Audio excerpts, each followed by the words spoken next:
Welcome back to the Green Beans Go channel. It's your host, me, here for our underdog or upset picks of the week. This is the 8th week in the competition between myself and the scoreboard Don't Lie, where we can pick up to 5 underdogs each week, and whoever has the most units at the end of football season will be declared the winner.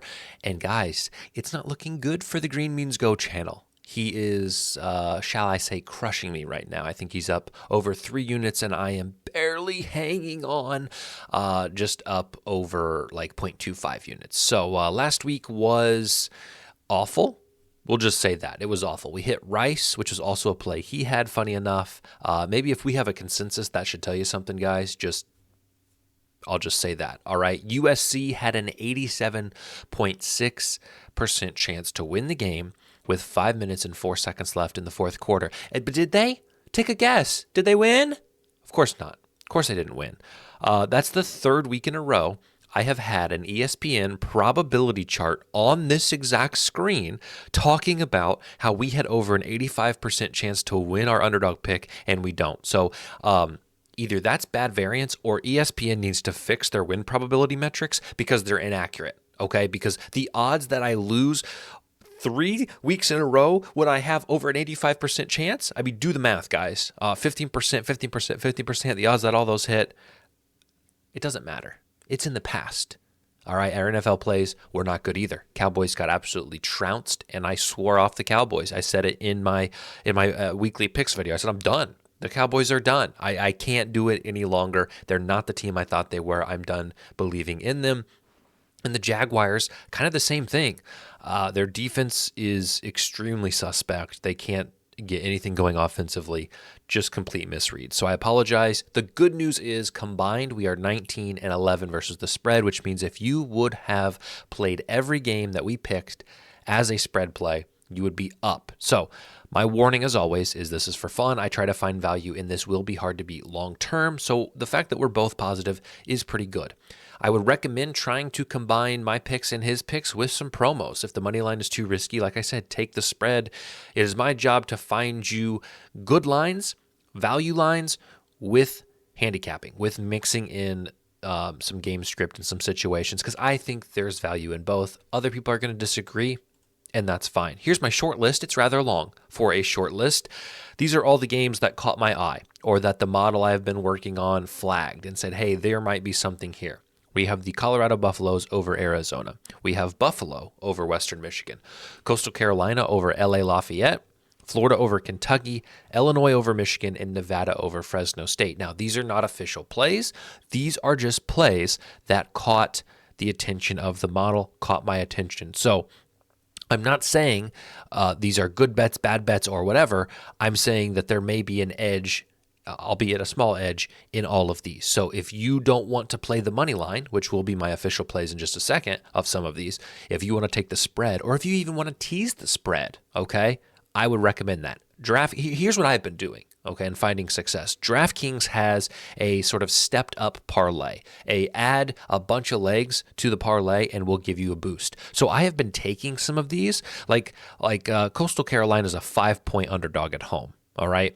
And I would move that line to like up 14.5, plus 14.5 at like minus 400. And I do that for all of these. And so by the time you add 10 of them, okay, which is a lot and you're paying a lot of juice, but they boost it to 100%, they double the odds, all right, you get some of it back. So that's what I've been doing. Feel free to do it however you like, whatever you're comfortable with.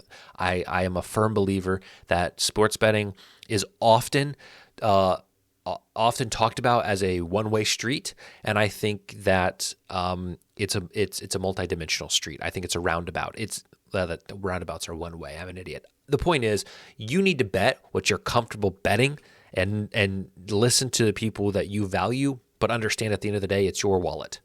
Bottom line. All right. I love hitting buttons. Okay, here's the deal. I've been outspoken about Colorado for 2 years on this channel. I think they're overrated. I think they're overhyped. I think the players that they have draw attention to them and money to them, and it's very public money. But something is different. Something has changed with this team, and this team is doing things that they weren't doing when I talked bad about them. They're playing defense. They're running the ball. They look more balanced. And so dare I say it, I'm actually shocked I'm actually shocked Colorado is an underdog in this one. Truly. The model I've been trying to build says they should be a 2.8 favorite on the road in this game, and they are an underdog by 2 points. All right, so the model is noticing about a 4 or 5 point difference in this spread. So this will be an official play, and we'll see, because Arizona is a tricky team. They dominate the first 2 weeks. The first week for sure. Then they play a ranked opponent and lose. All right, same thing. Colorado played Kansas State last week and lost. Then they play Utah. I don't believe Cam Rising played in this game. Still a good defensive team, and they were able to win. But I am I'm saying this is an overinflated win. This looks better than it actually was. They lose to Texas Tech. They lose to BYU. They're allowing 30 points a game. I think that really kind of is going to be the difference in this matchup. I think Colorado's dynamic offense is going to be able to manipulate this defense, and this offense that we saw put up 61 points hasn't really done anything. Hasn't scored over 24 since then, right? 3 touchdowns max. So I just don't think Arizona is going to be able to keep pace. I think Colorado has value on the money line. Okay, we're going to play it. Here's the thing. Odds view, I have it sorted to not include ESPN bet in my sportsbook feed because I'm so limited on ESPN bet, it doesn't even matter. So that's if you're really paying attention to the details here, you see best odds 116. Well, it says 120 on the MGM and 120 on ESPN. Okay, those are the best odds. The technical best odds in the market are plus 120, which is what I will be playing this play at. But just because of how I have it filtered, that's why you see FanDuel there. So I just wanted to clarify that. Okay, so that's one official play. Next official play is Buffalo. I realize this is a little bit questionable because they are minus 102. It's a very close projected game. I would love it to be plus money, but it's not. So we'll take the minus 102. The model says Buffalo should be a 7-point favorite. They're the underdog by a half a point. And the model is saying that Vegas has it off by a touchdown. We'll see. Okay. I mean, it's very similar to the Rice play. I don't have a lot in terms of handicapping for it. I just noticed something on the model that was too big to ignore. Okay, it worked out for Rice. I know past events are not indicative of future results, but we're going to try it. We're going to play at Buffalo at home against the MAC competition of Western Michigan. Moving on to the NFL picks, our short list is authentically short. It's truly short, unlike our short long list of college football. Patriots over Jags, guys. What am I doing? I'm doing it. I'm marking it as an official play. And it's a very simple official play. It's a very simple and maybe too simple breakdown. The Jaguars gave up the keys last week. How do you beat them? You attack their secondary. I know the Patriots don't have big names at their wide receiver core, but I believe Drake May has the ability to go across the pond, go to London, and a 9:30 a.m. game and face a team that's been there all week, adjusted maybe to the schedule, and beat them, okay, on a neutral field. I know that that's crazy. And would I play this at 160, plus 160? No. Would I play this at plus 175? No. I would play this over 200, okay, because I think the implied probability fits that odds better. So there it is, guys. Full unit on the Patriots money line. We'll see. Okay. And here's another thing. And there are probably some hardcore sports bettors who would absolutely despise what I'm about to say, would absolutely punish me for what I'm about to say, would put me in timeout, would ban me for what I'm about to say. Hypothetically, you're in a spot where you put money on the Patriots money line. Okay, and here's the deal. Do not bet more than you are willing to risk. That's the first part. If you do not overbet, then maybe this advice isn't great. But let's say you put some money on the Patriots, all right, and they are winning at halftime. And maybe you had a bad Saturday. Maybe the Colorado Buffaloes, maybe they got beat. Maybe Buffalo lost on a last-second field goal, and you're down some units, and you say, I just want to be smart here, and the Patriots are up 7 at halftime, and Jags' money line is minus 110 at halftime.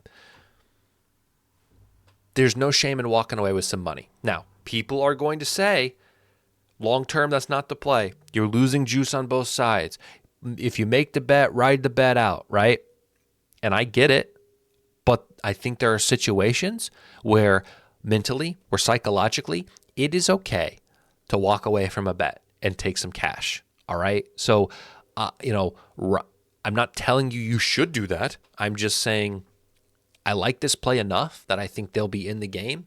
And there may be an opportunity if you get scared late, you can watch how the game goes. If you want to jump ship, I don't think that's necessarily the worst thing ever. Okay.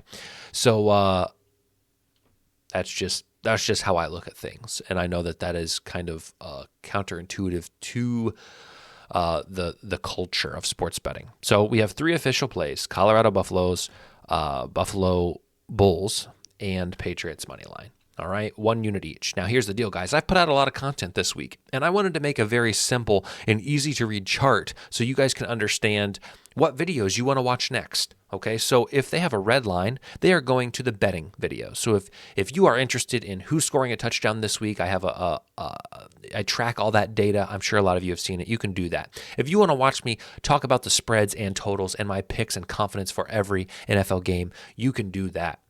All right. If you want to learn about Fliff Sportsbook and my analysis of it, you can watch that video. And this video probably serves you no purpose because it's not Monday anymore. So you can ignore that one. Now, if you are just more into the general football, sports commentary, you don't care about betting, you happen to find this video, or maybe you just want to watch something more general, okay? I talk about why Amari Cooper, that trade is better or more important to the Bills than Devonta Adams is to the Jets. I talk about this is probably the coolest video and one I'm most proud of. I ranked every quarterback's salary, and then I put them on a scale of how good they are versus how much money they make. That's a cool video. I think I'm proud of it. And then the power rankings classic video that I do every week. Okay. So I'm just glad that I was able to give you guys such an easy to read chart and to make it easier for you to consume my content. I digress. We'll see you sometime. I don't know. You might get a surprise weekend video. We'll see. Thank you guys for consistently coming back and consistently commenting and consistently just being the loves of my life. And we shall see you later.